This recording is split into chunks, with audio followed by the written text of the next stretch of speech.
சொத்து குவிப்பு வழக்கில் பதவி இழந்து மீண்டும் அமைச்சராக பொறுப்பேற்றுள்ள பொன்முடி தனக்கு மீண்டும் முதலமைச்சர் பதவி கிடைக்க சட்டப்பூர்வ நடவடிக்கை எடுத்த முதலமைச்சர் மு.க.ஸ்டாலினுக்கு நன்றி தெரிவித்து மேடையிலேயே குழம்பினார். பின்னர் சுதாரித்துக் கொண்ட அவர் அமைச்சர் பதவி என திருத்திக் கொண்டார். முதலில் என்னை பல்வேறு சிக்கல்களுக்கிடையே சிக்க வைத்த பொழுதும் சட்ட ரீதியாக நடவடிக்கை எடுத்து என்னை மீண்டும் முதலமைச்சராக்கி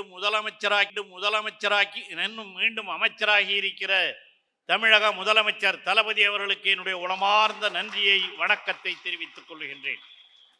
அவர் எடுத்த சட்டபூர்வமான முயற்சிகள் சாதாரணமானது அல்ல.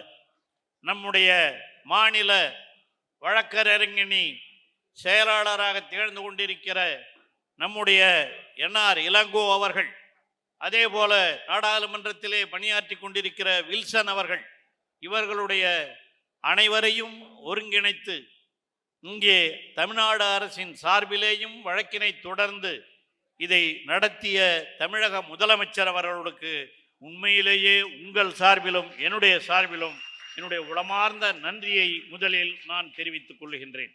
செய்திகளை உள்ளது உள்ளபடி தெரிந்து கொள்ள ரெஃப்ளெக்ட் நியூஸை சப்ஸ்கிரைப் பண்ணுங்க.